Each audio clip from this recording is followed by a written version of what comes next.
And it's not something that's other than as a classwork kind of thing. It's not a graded assignment or anything. It's something to get you thinking. And sometimes you really need time to think, you know, a 5 minute time limit, not hopefully not 5 minutes to type something into the computer to look up the answer for you. Okay, and that's why I'm going to put you in little groups, maybe two, two or three tops in a group. So you can talk a little bit about how you could use some of what we've talked about to solve a silly problem. Okay, we're not solving a major computer science problem, but we're trying to apply your technique. Okay, so first of all, um,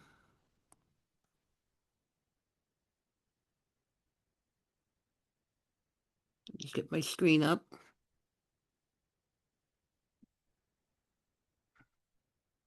Okay, so let's just first start by just summarizing what we said on Monday. The heap is a data structure. So a min or a max heap,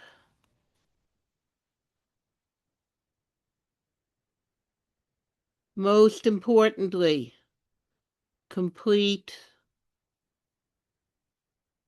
binary tree. And again, why was that significant? Why did we care that this was a complete tree?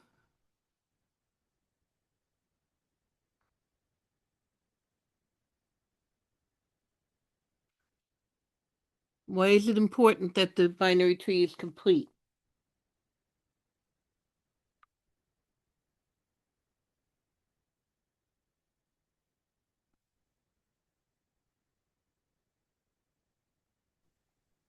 Can you repeat the question, please? Why is it important that a heap is a complete binary tree? Why is that significant? It's really important. It's the most important feature of the tree on the programming level.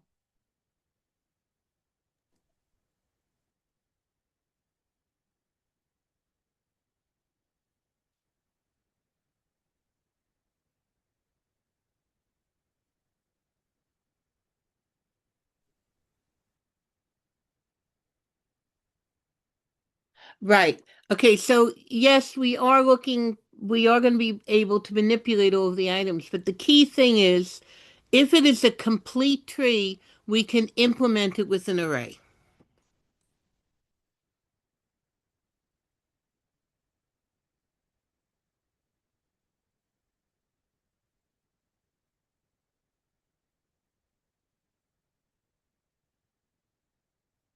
And why is that important? Why is using an array important, other than that I scream about it in every class you ever took with me or will ever take with me? Why are arrays important?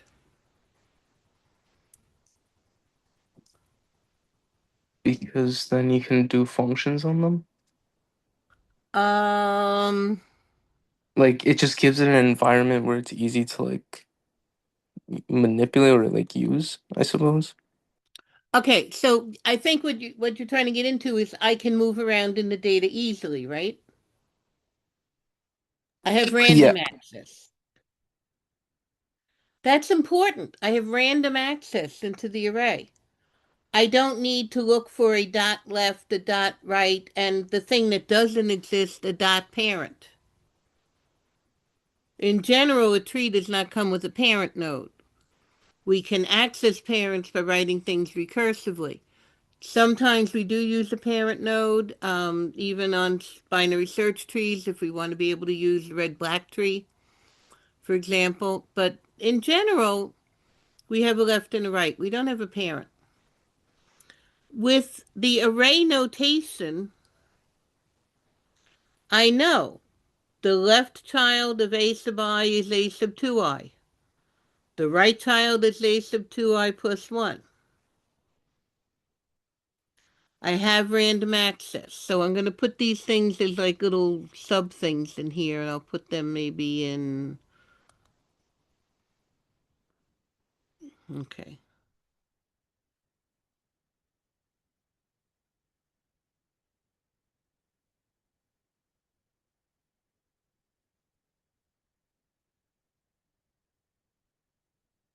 I have random access into the array. I know a sub I dot left is just a sub 2I. A sub I dot right is 2I plus 1. And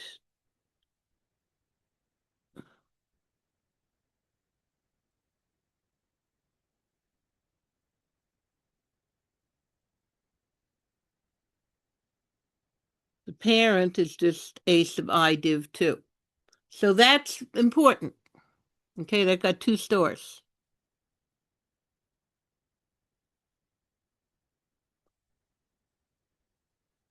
Um, what else is important about it being an array?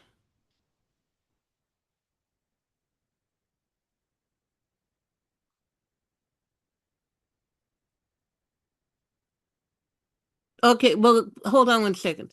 Why is this important that I can do the, thank you, Keith. Um, yeah, you know what, let me put that right here because it kind of goes along with what I'm saying now too.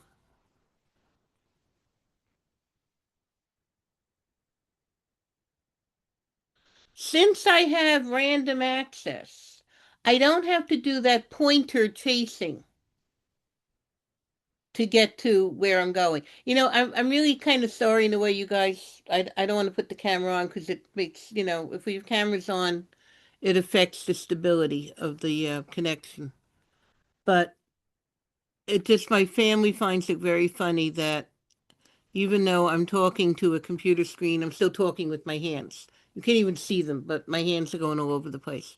Um, I don't have to do that pointer tracing, which takes time.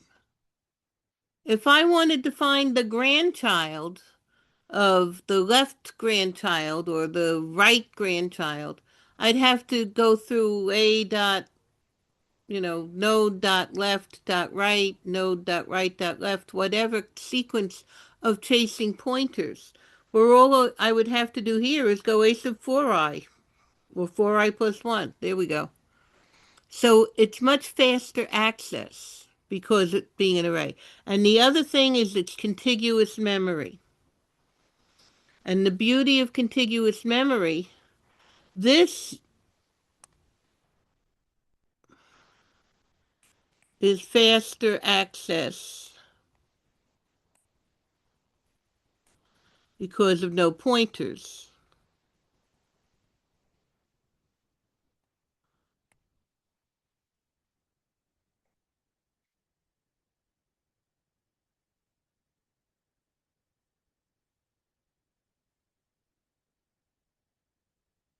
There's no pointer chain to follow. And contiguous memory is faster because it takes advantage of the hardware.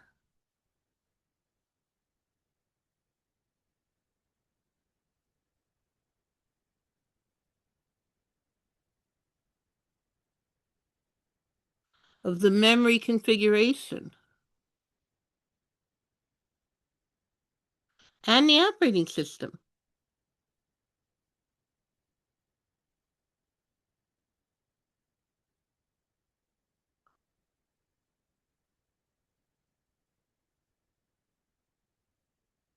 I mean, the example I use in 343 and 340 when we're talking about memory retrieval is if we were in person and I gave you a quiz and I want to give them back to you, would it make sense? For example, if Andy wanted his quiz back and I said, oh, you know what? I left the quizzes home. But it's not a big deal, Andy. I don't live far from school. I'll just go home and get it. Okay? And and then I'll 25 minutes I'll be back and you can have your quiz. Well, it won't be that fast, but 25 minutes I'll be back with your quiz. Does that sound good, Andy? Does that sound good to you? Just give me a thumbs up that you're listening and it sounds good to you. You're willing to wait the 20 minutes? Okay, sounds good to Andy. Okay? 20 minutes he'll have his test back. I go to come home, get the test, bring it back. And Brandon says, "Where's my quiz?" Oh, it's at home. Oh, but you know what? I'll go home and get it. I'll be right back. 20 minutes, Brandon, you'll have your quiz. We good with that? Is the whole class good with that? Daniel, when you want your quiz, you willing to wait another 20 minutes for me to go home and get that? Or is this now saying, like, you know what? Wake up. Yeah, now you're starting to laugh at me, right? Because this is stupid. Why, when I went home and got Andy's papers, why didn't I pick up the whole bunch of papers and bring them home with me? Bring them back to school, right? That's what an array does. That's what the memory retrieval, at the hardware level, your memory is organized into blocks. On an operating system level, I bring over a block of memory at a time. So if I'm going to come home, I'm not just going to take Andy's paper. I'm going to pick up all the 323 papers and bring them back with me at the same time. One trip, I bring back all the data. I have that when I have contiguous memory. The memory is all stored together in the same block, or at least as much fits in the block at a time. Maybe I need two folders to carry them all, or two shopping bags. Okay, so we may have to do a little manipulating there. But I'm not just carrying one piece of data. When I've got pointers, when I've got things stored in a linked structure, even though it's all in the same list, when I go over and get that, even though the operating system is going to bring over the entire block of stuff that that piece of data is in, because the data was assigned at different times, it's not contiguous. So, Andy's paper is in, my office, what we call the computer room in the house, but Brandon's is on my desk in school, and maybe Daniel's is in the trunk of my car. They're not in the same place. So and that happens, unfortunately. Some of you may have been through semesters where I was missing a couple of papers because a cat had knocked over all the papers, and so some 323 papers ended up in a 313 pile. There's always problems around here with cats knocking over papers, dog tails knocking over paper, me spilling coffee on papers. That's kind of the good thing about the online. Well, they do spill things on the keyboard, but I'm not usually handing back things covered in coffee. But this is where the speed picks up. And again, this is something you probably will see in your the heap sort. Even though everything we're doing right now, all your sorting is in an array. So the contiguous memory part itself, but the fact that the heap sort is an in place, the movements are random. They're not, the loop is written a little differently. And since it's not recursive, we're not making new arrays all the time. We're not allocating new memory. We're not transferring things. Even though Quicksort doesn't allocate new arrays, we are building that stack. Heaps don't need a stack. Now, these are all the good features of having it being a complete tree. Now we want to also see what are the good part of the top-down hierarchy.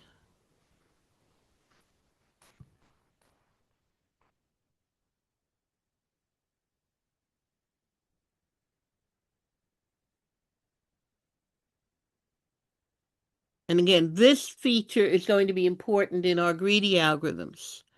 The root is the min or the max. So if I want to find the minimum element, there it is. Is this thing sorted? No, it's not. But there's an ordering.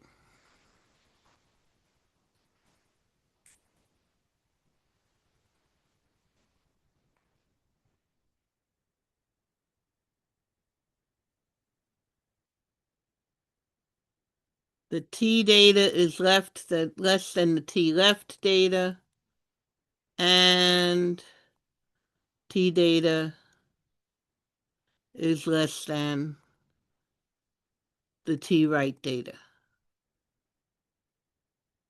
Okay, so that's important.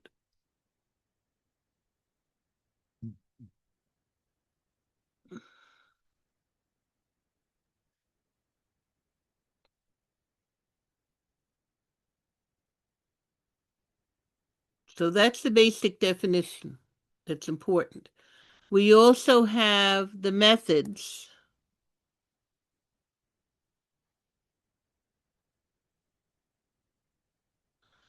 We have the method to insert,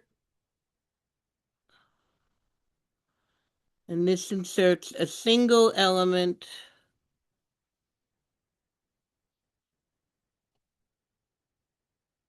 into the heap.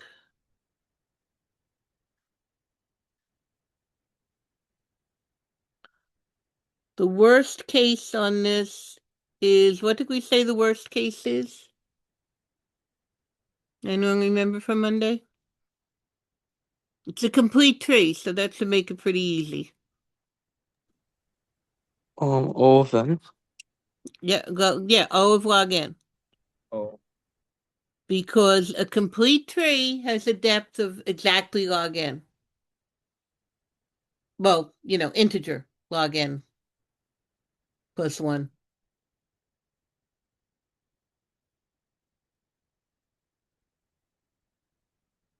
So it's not 2 log n. If it were 2 log n, I already would need n squared to store it. I can't do that.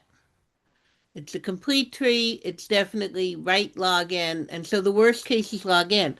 But the cool part about the way the algorithm was is that both best and average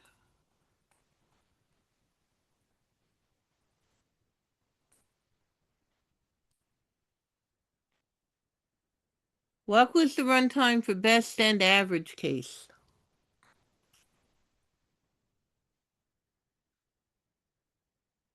Constant time. And again, we said it makes sense.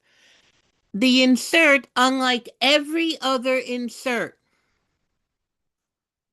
on any kind of tree, where do we start inserting from?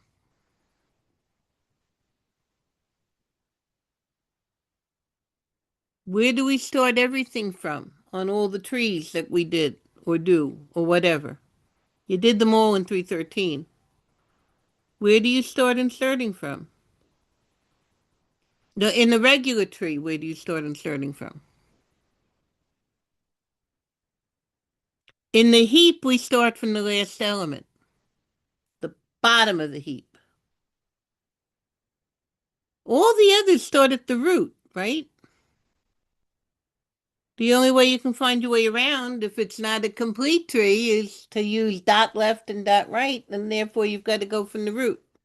You don't have that random access. I've got random access. And what do I know about the bottom of the tree?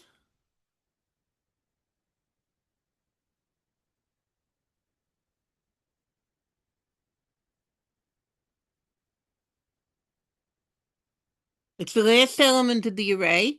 So all I have to do is put a sub n plus 1.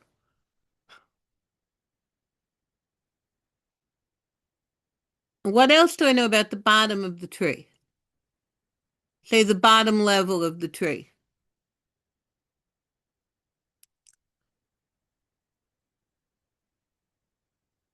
Again, do you see where we're keying in on that random access to have a sub n of +1? See how that completeness is coming in to help us, the array. And half of the elements are down there. So if I pick up an element at random, 50% of the time, it's going to stay where I put it, the bottom of the tree. 75% of the time, it's going up at most one level. And actually, the average is, according to however many billions of runs they did on heaps to come up with this number, is 1.3 steps, moves. Statistically, not just me doing a theoretical thing, statistically, the average case is 1.3 moves.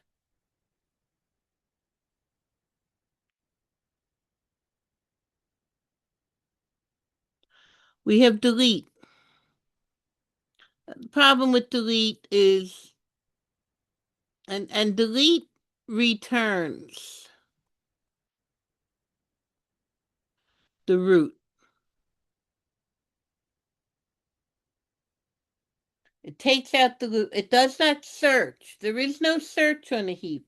I could write a search on a heap if I want to, but that's not what it's for. I mean, its official name is, or category is, a priority queue. Things are put in order in some kind of priority. It's used very heavily in operating systems. Your job scheduling is a priority queue.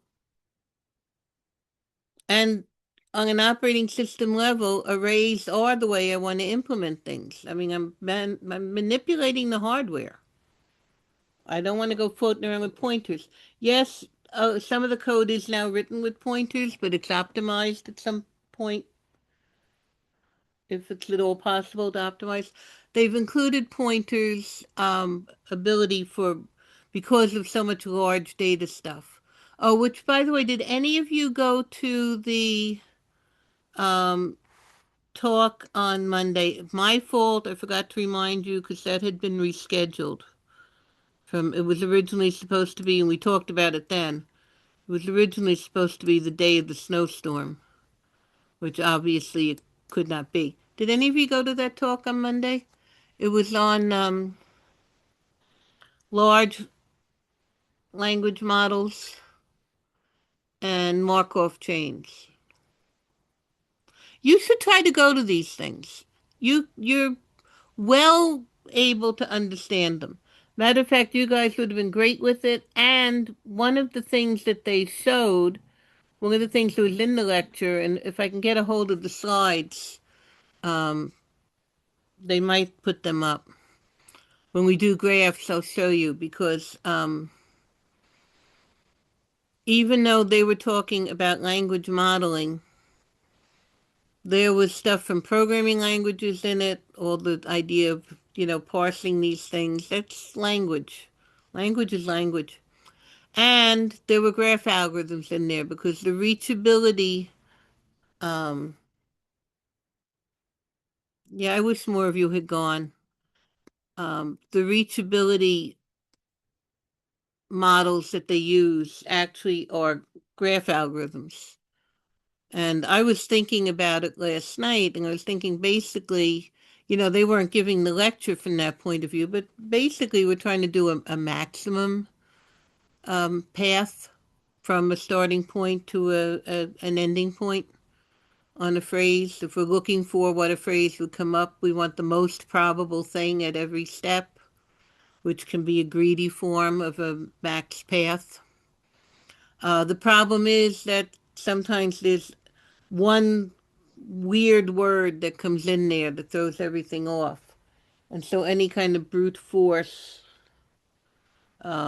development is going to have a very large runtime. And so they look at, look at the graph. Is there an edge that is highly unlikely? And if it is, Just kind of like, I guess maybe in a 320 terminology, put in a lambda to jump over that edge. Anyway, it was interesting, and it included stuff from like all your 300 classes and probability class. So anyway, I'm sorry that I didn't remind you. I don't know if you got emails from the department.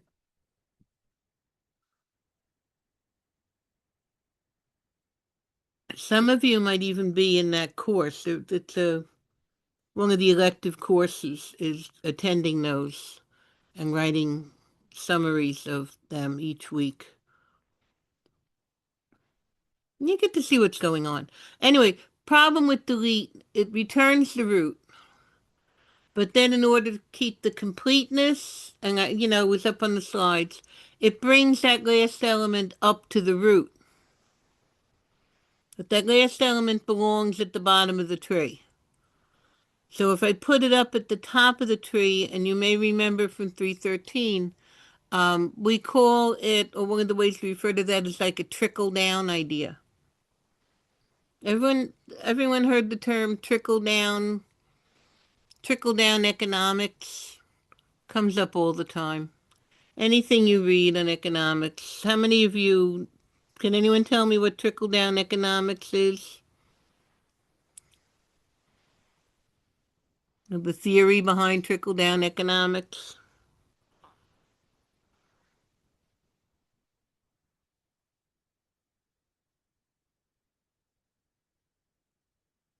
Yeah, it is a principle of economics. It is one of the first principles.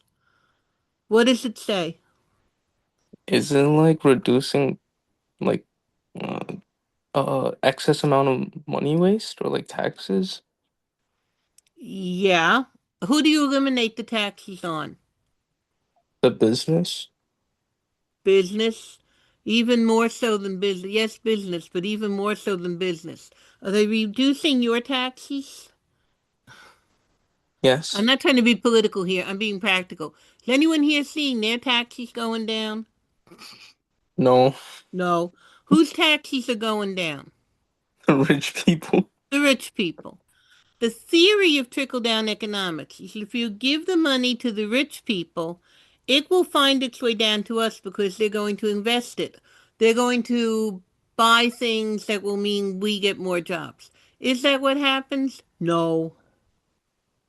Matter of fact, now what are they doing with their money? They're either putting it into tech AI, which interesting stuff in the Times.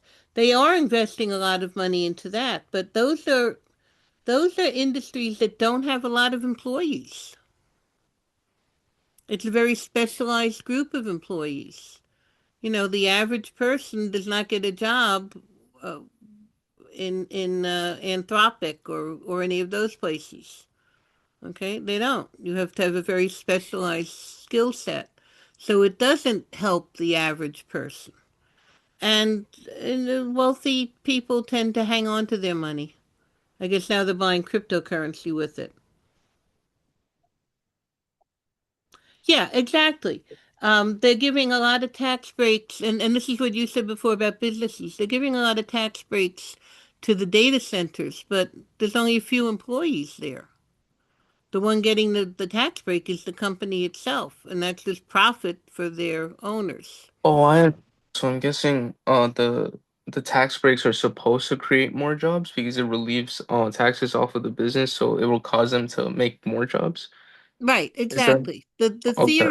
theory is if I have more money, I will spend it. I see. And if I spend that money, now I'm going to need more people working to produce the stuff I'm buying. I'm going to have more construction to build bigger office buildings and stuff like that. So the idea is it will trickle down to us. They're not handing us the money. Now, unlike that, I guess you guys were probably a little young. I don't know. Did you guys get they gave us incentives during COVID. You guys might be a little young for that. But I think everybody got, I don't know, the first round was $1,200. The stimulus checks. Those COVID, and they were called stimulus checks. Why? They were supposed to stimulate the economy. I mean, we all know what business profited off COVID. What business made the most money off COVID and is continuing to make the most money since then, I would think. The masks? I think, Oh, well, we don't use the mask so much now, but oh, what did that's we true. all get in the habit of using that now we do all the time? I don't, maybe you don't. Oh, yeah, Zoom. Yeah, Zoom. Uber, Amazon, all of that stuff. Hand sanitizers. Oh, God, we go through that by the ton. Um, but I mean, look at Amazon's business exploded during COVID because you couldn't go out to the stores.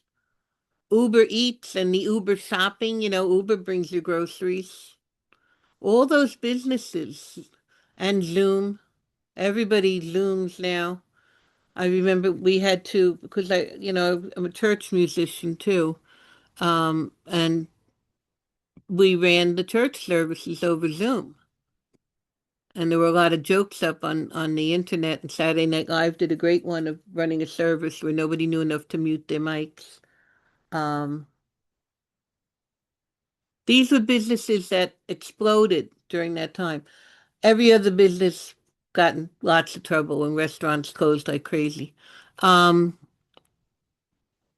but just back to this idea, delete does a trickle down.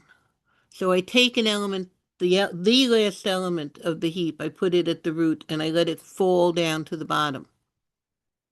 This is stuck. Oh, once again, you know, I just changed my number, but they'd find me anyway.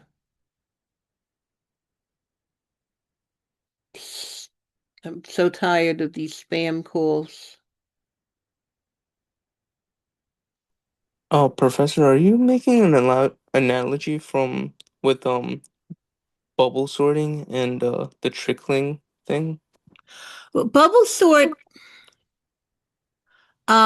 yeah, bubble sort, it does move the smallest elements to the top, to the beginning of the array, or depending on the order you write the code, the larger elements to the bottom. It doesn't do it efficiently. That's the problem with bubble sort is it keeps moving the same elements over and over and over and over. But yes, it does. It does have that same idea. The heap does it efficiently I because see. it's only going to compare it to either the left child or the right child at each step. But it is stuck. There's no way out of making this one log in.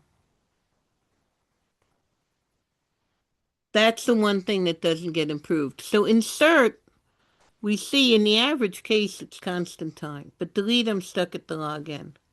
Now the really cool thing is that this has something special called build heap.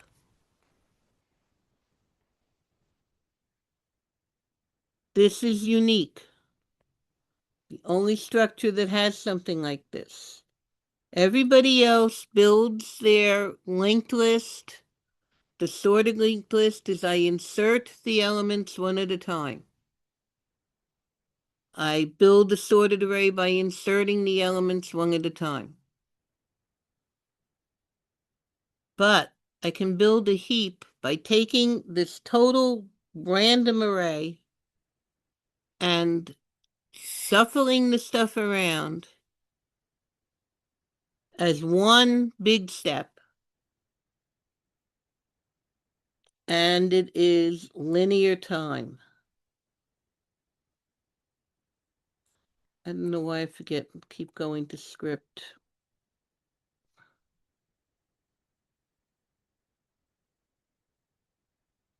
So that's a very powerful thing. It's not sorted, but it's linear time. And it allows me to write the heap sort algorithm.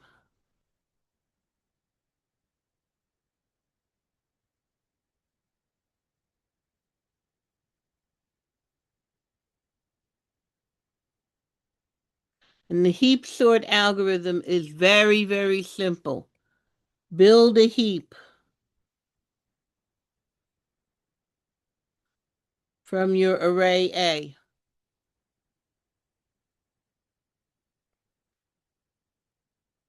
And then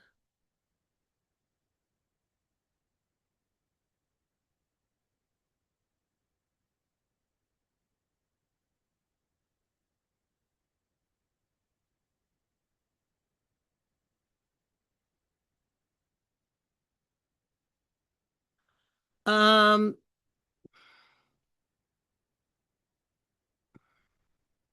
am I going to do LeetCode problems with you explicitly? No. Um they have they're still doing, I think, classes on that, volunteer classes on that. But are some of the problems that we will do LeetCode problems? Yes.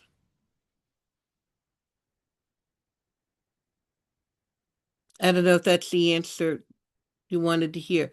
It may be that something I throw on the midterm for you to play with is actually a LeetCode problem. I'm never asking you, when I say write an algorithm, I'm never asking you to write syntactically correct code. I'm asking you to write an algorithm. So if you have to write me a novel to get your idea across, if you want to draw me a picture to get your idea across, I'm okay with that. As long as I can follow what you're doing and analyzing it. Yeah, well, the whole idea is to find techniques that can efficiently solve a problem. To be creative. Creativity is what you need. You're going on interviews, you're taking the GREs, they're creative questions. There are some, the GREs has some fact questions. You need to know some basic fact. But it's mostly um, creative things. They want to see what you can do. Um, and not all grad schools require GREs, but the ones that don't require you to take some kind of test within your first year. And, like Grad Center, if you apply to go into the PhD program at Grad Center, they have an exam at the end they force you to take classes your first year.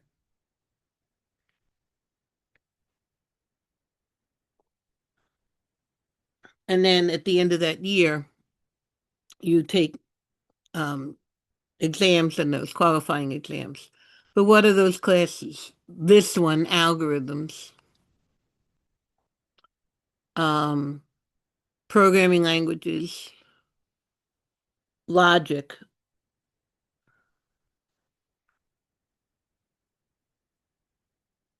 distributed computing or network computing, networking. I'm trying to think. Um, the ones I did algorithms, um, logic, programming languages, and theory of computation. Yeah. And the fifth one was the networking. You had to do 4 out of the 5. But frankly, I sat in those classes. I went in, it's a long, complicated story, but when I went in there, um, they wouldn't let me out of the classes because it was too long since I had taken my master's classes. The fact that I was teaching the master's classes, there were teachers that would not let me out. A couple of them actually, after I was in the class, said, "No, please take her out of here."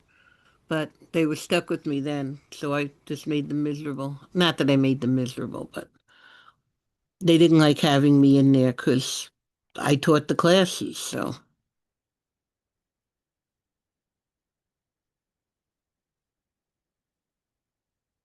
this is the entire heap sort algorithm. I build the heap. So I take my array, and I turn it into a max heap. Oops.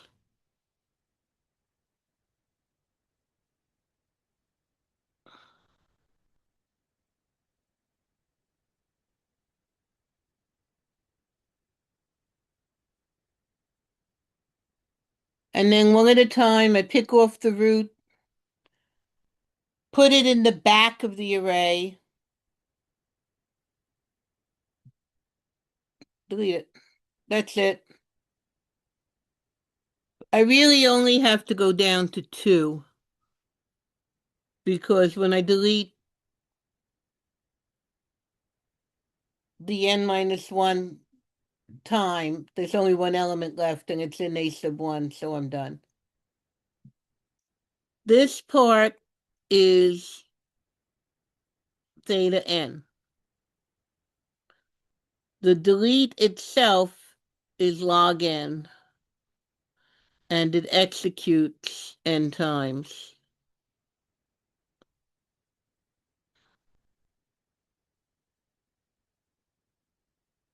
So the runtime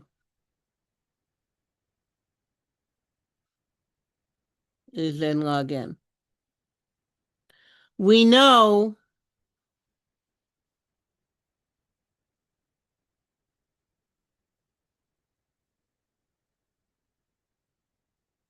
that all comparison sorts, what can I say about the runtime of all comparison sorts?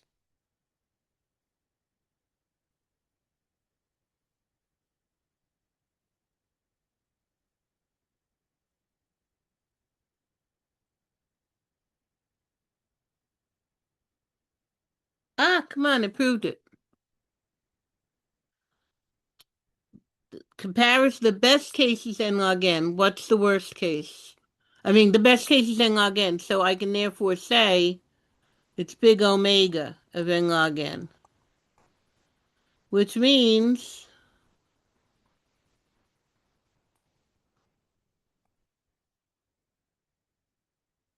it's theta n log n. That's it. So there is no worst case. The worst case is clearly n log n, because the only thing that can go wrong and does is delete. Delete runs at log n runtime. I know the best case is n log n. I proved that to you. So therefore, I know heap sort is theta n log n. And you can't get an easier proof than that. Merge sort, I have to use master theorem.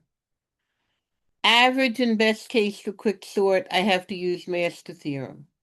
Worst case is back substitution to show the n squared.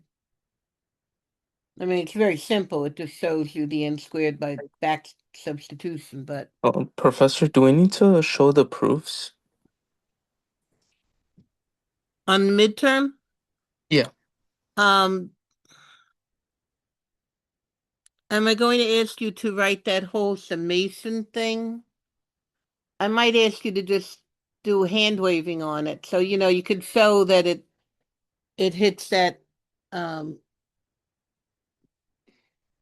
that general term was a to the k, t of n over 2 to the k type thing.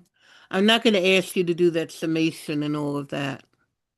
I may just give you something with numbers to show, but I do want you to be able to tell me at least that um, by master theorem, merge sort is clearly n log n. By master theorem. In quick, what's the best case for quick sort? I divide it in half each time, right? Right.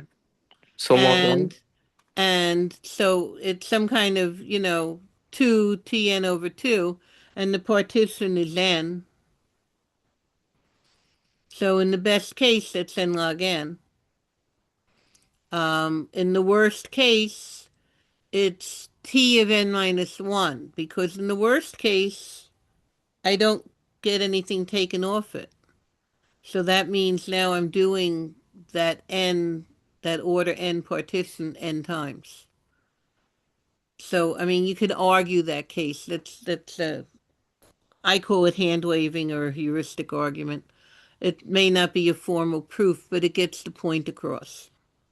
And this thing, well, look at that. That's the proof. That's it. That's done.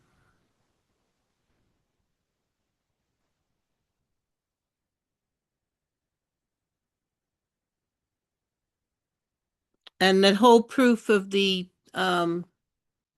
comparison sort by itself, all that really came from was that the comparison tree, right? The thing that we use to generate the comparisons is at most n factorial leaves.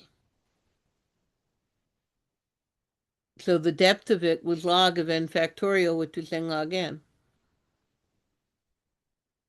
So I'm not asking you to do the thing by parts or any of that. But if you can tell me the comparison tree has a depth of, at most 2n factorial, 2n factorial. And so, I mean, the runtime would be the log of that. Log of 2n factorial is n log n plus 1. So it's n log n.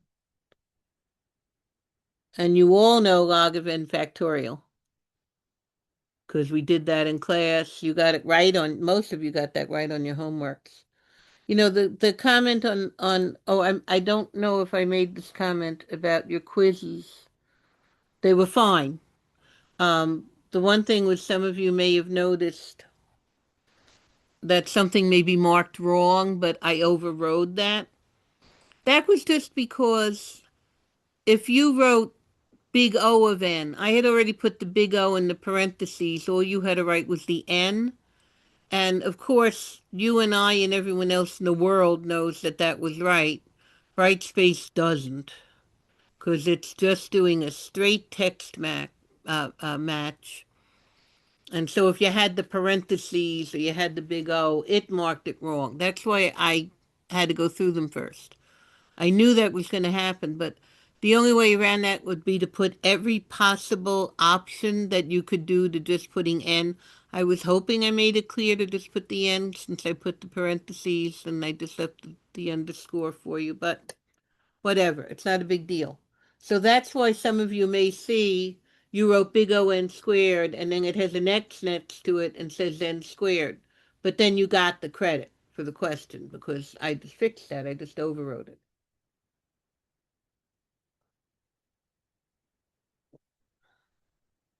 And I think one of the multiple choice, that was my fault. I had changed the order. I originally had big O theta and little o theta, little omega.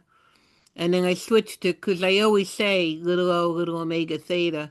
I switched it the other way around and I forgot to click the choice. So that's all. I mean, the grades that are up are right. I went through all the papers. I went through all the submissions. So, and if any of you are people who didn't show up that day and didn't contact me, not my problem. I had told you you had 24 hours. It's in the syllabus. So anyway, I just wanted to bring that up. I knew that some of you, nobody questioned it. I think you figured it out. But that's the problem with an auto grader.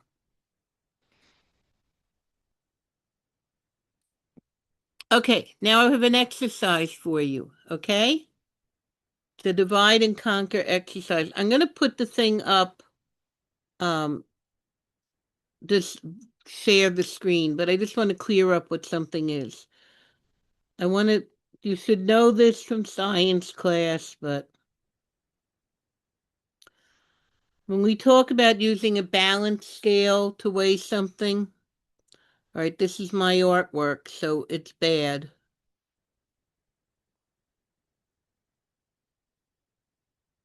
There, that's a balance scale. Yeah, it's bad. Oh, that looks like some kind of weird mask, but in a balance scale, you put items here and you put items here and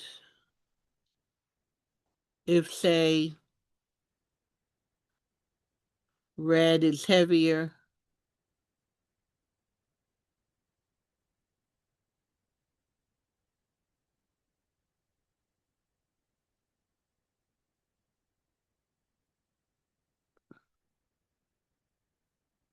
red would be down here. Okay, so balance scale, you use it in science labs, comparing weights of elements and stuff. Sometimes they just use something like this. Beginning of every law and order has the picture of the scales of justice. So all a balance scale does, it doesn't give you an actual weight. It just says red is heavier because it pulled the thing lower. Actually, my line should be. No.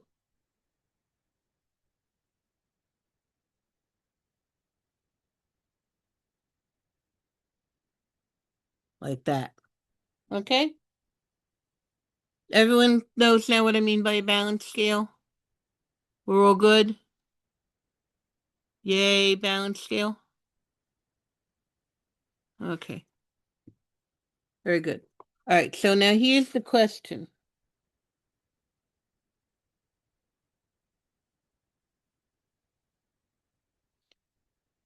I can't cut and paste this on my tablet because it wouldn't let me. And I can't connect to the site. I'm having a lot of trouble on my laptop.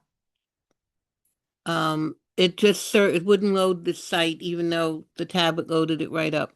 I also am having a lot of trouble with my email. I have to contact IT because either I can't open the emails or they're not coming through until like hours after they're sent. Not minutes, hours. I've had a delay for a long time, but only like a 5 minute delay. But I got emails last week that, from the department that they wanted an answer right away. I didn't see it until like 8 hours later. It didn't come through. Then they all came through at the same time. I don't think I'm the only person it's happened to. A couple of other professors I was talking to said that their Outlook has been acting up. So here's the problem we're going to do. Question 43 here. Suppose we have 9 identical coins, identical looking coins. They're numbered 1 through 9, so we can tell them. And one coin is heavier than all the others. All we have is a balance scale. That lovely picture I just drew. And you're only allowed to weigh the coins twice. Come up with a method for finding the heavier coin.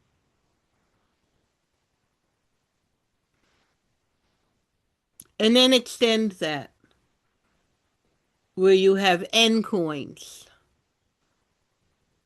and one coin is heavier than the others. And to make it easier, you know, use numbers like 9 or 27 or whatever. Don't worry about if you have 12 coins or 13 coins. I'm going to have to break one in half or something weird like that. Okay? Extend your algorithm to solve that problem. And then what is the time complexity? Okay? Everyone get what the question is? Or if you just want to scribble it down fast for yourself, because I'm going to break into Wait, the can you group. repeat that? Repeat what? It's right. Aren't you seeing it on the screen? No? Oh, never mind, never mind, never mind. No, is it? I mean, are you seeing it? Yeah. Okay. So you've got 9 coins. You only can weigh them twice using that balance scale. That that. That's the only way you have to measure them, okay? So using that only 2 times, come up with a method. Now, this is obviously not code, okay? It's not code. Where do we submit it? Like on Brightspace? You're not going to submit it. You're going to get 5 minutes in little group, and then I'm going to let people volunteer what their answer was. Okay? 10 minutes maybe. Okay. Just to volunteer, just to talk it out a little and come up with a plan. Okay? I'm not grading it, but I want you to think. If we were in the same classroom, I'd just say, talk to the person next to you for a couple of minutes to get an idea. Okay? And come up with a runtime. So what would the runtime of this thing be? All right, you're going to go to your rooms. I'm going to send you the rooms. I'm going to put you just two in a room.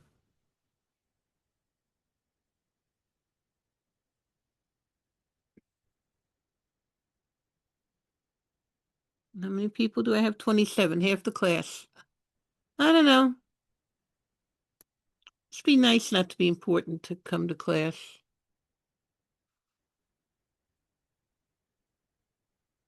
Not assigning me into it. Oh, so then I only need 13 rooms. All right, there's how many of you? 27, so 25. Make it 12 rooms. I'd rather have 3 people in one room than one. All right, bye. See you in a few minutes.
People who are not in your rooms, please get into them. I can see you're not in there, so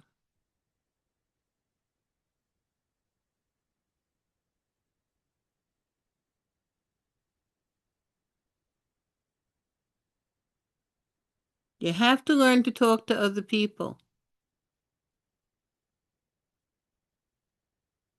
and share your ideas.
Okay, so does anyone want to tell me what solution you came up with to this problem? I could. Okay, Stephen? So like you divide the coins, 9 coins into three groups, and then Okay. you compare them. There will be three cases. Case one, there will be like either one side is greater than the other, which is like case one and two. And the third cases will be like their draw. And then whoever wins stays on and then compares again. And then the winner wins, stays on, and then like you compare the only like the winner groups, and then you compare like the three coins into like one, two, three. And if one is greater than two, that one stays on, or the other one, like the vice versa, stays on, and then compare the last one, and then yeah, that's it. Or if they're balanced, and you compare the last one, and then the last one wins. Exactly. So But you break it into three groups, and the time of it is just log sub three of n. and the overall runtime will be log base 3 of n. You divide it into three groups. If the first two groups, one of them is heavier than the other, well, then you know who's heavier. If it's heavier than one, it's heavier than both of the others. So two cases, this one is heavier or two is heavier.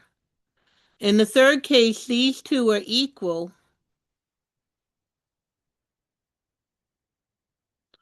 which means the third one's the heaviest. Now you divide that again. So the first measure figures out which of the three groups is the heaviest, and then you do the same exact thing. You take those three coins that you've got, put two of them on the balance scale. If they're the same, it's the third coin. Otherwise, it's the heavier one. And then just extend that so that T of n is T of n over 3 plus the constant time step, 2. This is for n greater than or equal to 9, I guess. Or greater than 9.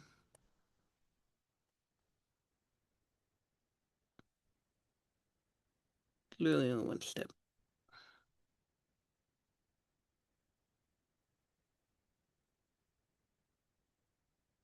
And that's it. That would be your actual formal thing. This becomes, oops, I got to put the 3 in there. Now, believe it or not, I had this on a midterm about 4 years ago. I threw it as a throwaway question. And one of the students came to me like 2 weeks after the midterm, and he said, I had my second interview at a company, and the question they gave me was exactly this one. He said, so I pretended to have to think about it, but meanwhile I was trying not to laugh because I had just gotten it right on the midterm. Um, but this is what I'm saying. Some of these things that look like silly questions, this is the kind of stuff they throw into interviews. It's not really I mean, it is a computer question, kind of, but no, not weighing counterfeit coins. But the idea of it being writing this down as a recurrence relation and evaluating it. So, yeah. All right, guys, I will see you on Monday. Um, I will put up a document, and it's going to all my classes with all the, dire threats about the midterm, which is basically you're going to have the cameras on.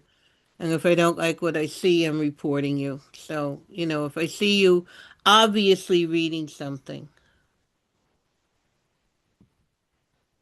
Yeah, the file code, the document, if you want to send me just like a screenshot of your results, if you don't want to write it to the output file, just a screenshot of the averages and that, and then the document explaining. And, the document is the important thing, okay? I'm assuming everybody was able to cut and paste and search and sort from somewhere, merge sort. I'm interested in your analysis, particularly of the differences, even though you know things are all whatever they are, n log n, n squared, whatever they are. Why are they not the same clock time? Okay? So, it's important.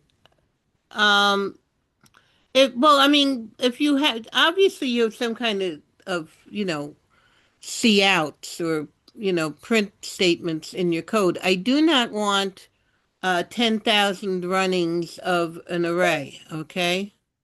That I don't want to see. I just want to see the averages. So I'd like to see, yeah, the results of a screenshot. Wait, so you So I want know you actually ran it and have your own numbers. so you want us to like screenshot the results and put it into Google Doc too, or just like the whole code itself and then and then you compile yourself or You can include it. You can include the screenshot right in the document if you want. That's okay. fine. It just I want to see the actual numbers, actual numbers that I know you actually ran it and got the results. And don't forget, what kind of computer you used, what language you used, because we want to eventually, I am going to, put together something, a sheet that we can put all this data on and kind of make some conclusions about things as a final sum up, I mean, just as it would be interesting to look at what the data shows. Okay? So, I mean, you'll have copies. It's just that it'll be easier.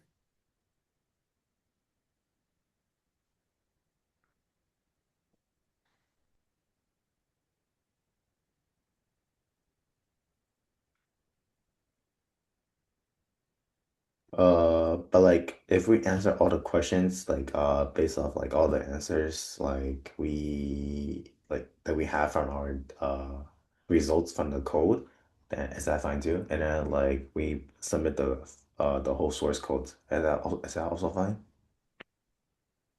I want to see the code, but the thing I'm grading is your answers to why things are the way they are. Oh, okay, I see. That's the important part, because the code part, this was not hard code to write. I mean, all you had to basically were doing was inserting the counters and the clock things um, to basically known code. It's the explanation that I'm really interested in. All right, thank you, Professor. Yeah, Fabio, yeah, that's okay. We had Thanks. spoken already. So yeah.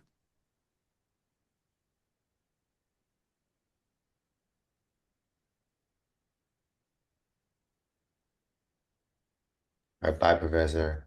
Okay, bye.